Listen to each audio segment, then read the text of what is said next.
Oxford Bookworms Stage 2. Published by FLTRP. Copyright Oxford University Press, 2009.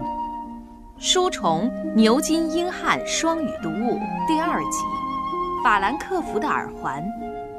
Earrings From Frankfurt by Reg Wright. Read by Claire Willey and Candida Gubbins. Chapter 1. A Night Out at Maxim's. Jennifer looked at the clock on the waiting room wall. Nearly 8:30. The light was still on in Dr. Gibson's room. I'm going to be late, she said to herself. Why doesn't he hurry up? The evening surgery was always busy on Thursdays, but tonight was worse than usual. She quickly put the newspapers in a cupboard. Then she took off her white coat and locked it in the cupboard too. She was turning off the lights when someone rang the front doorbell. Oh no. Not another patient. Not at this hour. She ran to the door and opened it. Outside, it was dark, but she could see a man, his hands deep in his pockets. He moved his head, and the light fell on his face. "Richard!" she cried in surprise. "What are you doing here?" "Can I come in for a minute?" He did not wait for an answer, but pushed past her and went inside. Jennifer turned to him. She was usually pleased when Richard called, but this was the wrong time. "I'm sorry, but you can't stay. I must hurry. I'm meeting my friend Claire for dinner, and—" She stopped. It was Richard's eyes. They looked tired and worried. "What's the matter?" she asked. Just then Dr. Gibson called from his room. "Did I hear the doorbell, nurse? Was it another patient?" "No, it's only my brother, Richard," she called back. She turned back to Richard. "Is something wrong?" she asked again. He shook his head. "I'm fine," he said. "It's just... well, I had some trouble at work." "Trouble?" "It was nothing, really. I said something to my boss, and he didn't like it. He got angry with me, and in the end he told me to go. So I've lost my job." "Oh, Richard, not again! Why do you do these things?" Jennifer was beginning to feel cross with him. "And now you have no money. Is that it?" "Take it easy, Jenny. I don't need very much. Only £20. I'll pay you back next week. Really, I will." He put his hand on her arm. "You can do that for me, can't you? Just £20. It's for a present." "Yes, I know. A present for a very special girl, like the last one, and the one before." Jennifer knew her young brother well, and she was often angry with him, but she could never say no to him. She opened her bag, took out some money, and gave it to him. "But remember, I want it back next week." Richard smiled and put his arm around his sister. "Thanks, Jenny. This is different. Really, she's very, very special. But you're in a hurry, so I'll go now. Don't forget, she called after him. Next week, £20. Maxim's restaurant was busy. Young men and women from offices, several older people, a group of students, and a few theatre people. Jennifer looked around for her friend. Claire usually sat near the window, but tonight she was not there. Somebody was having a party, and all the tables on that side were full. Then Jennifer heard Claire's voice behind her. Did you get lost? I've been here for hours. I know I'm late, Jennifer said, and I am sorry. Today has been really busy. The last patient didn't leave until 8:30. And then I had a visit from Richard. He wanted to borrow some money. He always wants to borrow money. They went to an empty table. A waiter came up to them and took their orders. At that moment, there was a cheer from the party beside the window. An older man in a light grey suit was standing up. He spoke for a few minutes and then held up his glass. All the others stood up and looked at a young girl with large gold earrings who was sitting in the chair next to him.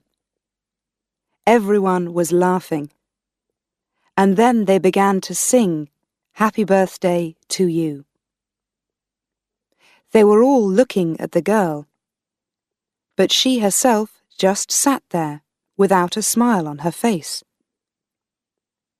The song came to an end, and there was another loud cheer and more laughing and shouting. Someone called out, 21 today! 21 today! And this time, everyone in the restaurant sang too. Suddenly, there was a loud crash. Then someone screamed, and a voice shouted, "Bring a towel, quickly!" The man in the grey suit was lying across the table. He was holding his face, which was red with blood.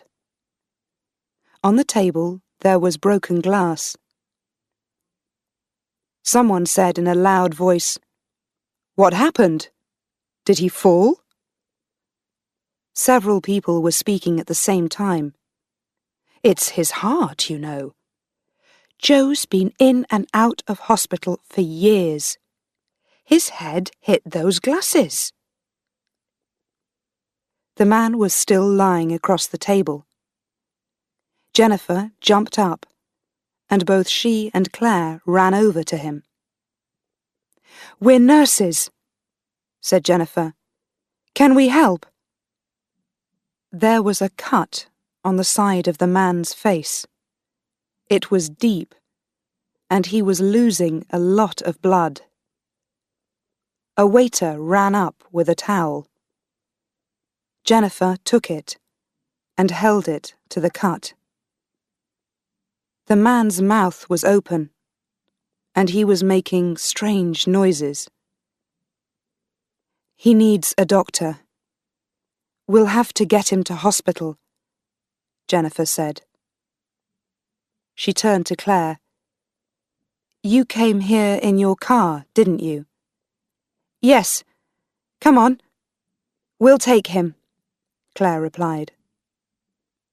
They helped the man outside and put him in Claire's car. Jennifer jumped in beside him, and they drove off. She was still holding the towel to the man's face. The blood was not coming so fast now, and he was beginning to feel a little better. Where are we going?" he asked. "Are you taking me home?" Just stay there and don't speak, Jennifer told him. You fell and hurt yourself. You'll be all right, but you must see a doctor. We'll be at the hospital in a few minutes. At the word hospital, the man immediately tried to sit up. No, no, he said angrily. I don't need to go to hospital. I'm feeling better now. Just take me home. And who are you? I'm a nurse, Jennifer told him. And you need to see a doctor. We're nearly there now. Just sit still and stop talking. But the man was feeling stronger now, and he would not be quiet. He pulled at Jennifer's arm and said loudly, I don't need a doctor. It's just a small cut on my face. I'm all right now. Take me home. When Jennifer did not answer him, he said in a quieter voice, Come on now, listen to me. I'm feeling fine. Really, I am. There's no need to take me to hospital. They'll want to keep me there. They always do, because of my bad heart. You see, I have to meet some business people the day after tomorrow. It's very important. So just stop the car and I can get a taxi home. By now, the car was at the door of the hospital. A nurse came to meet them, and while Claire told her about the accident, Jennifer helped the man out of the car. He said something angrily to the nurse, but after a few seconds, he went with her into the hospital. Jennifer and Claire drove away. What a difficult man, said Claire crossly. No, thank you for your help, or you're very kind. Some people never say thank you, Jennifer said. Don't worry about it. When they got back to Maxim's, a police car was standing outside, with its blue light on. There was a small group of people around the door. Jennifer pushed through them, Claire behind her. They tried to go inside. A policeman moved forward and put up his arm. You'll have to wait here, he told them. But we ordered dinner. And we haven't eaten yet, said Claire. But the policeman was not listening to them. He was looking through the glass door. Something was happening inside, and people were moving about. Then one of Maxim's waiters opened the door, and two policemen came out. They were holding a young girl between them. It was the girl from the birthday party. The girl with the unhappy face and the expensive gold earrings. The police pushed her into the back of their car and drove away quickly. Jennifer and Claire looked at each other. What an evening!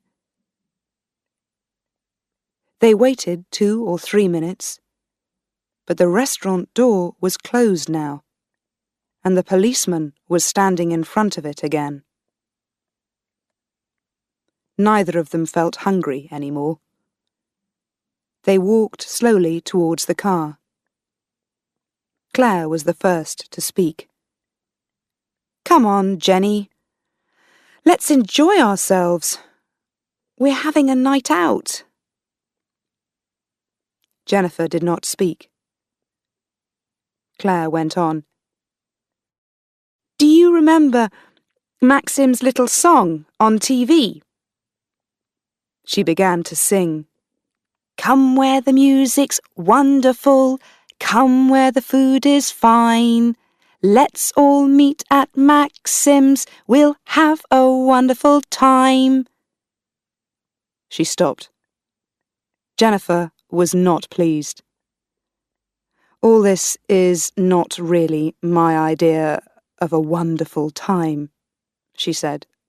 I'm tired, and I wanted a nice, quiet evening, a good meal, and an early night. Come on, Claire replied. Let's go to another restaurant. No, let's leave it till next week. I'll just walk home now. They said goodbye. Claire got into her car and called, See you next week, then. Jennifer walked slowly home. She felt unhappy and worried about her young brother, Richard. She remembered his visit to the surgery earlier that evening. He was always in and out of jobs and never had any money. A year ago, he had a little trouble with the police, but Richard did not worry about it. He never worried about anything. He just laughed and came to Jennifer to ask for more money. Both their parents were dead, and there were no other brothers or sisters. So Jennifer, 15 years older than Richard, worried about her brother a lot. She went past a jewellery shop with its lights on and stopped to look in the window for a minute. She saw some earrings and then remembered the gold earrings on the girl at Maxim's. They were large and looked very expensive, and they looked all wrong next to that small, unhappy face. Where did she get them? Jennifer smiled to herself. Perhaps the police were asking that question now.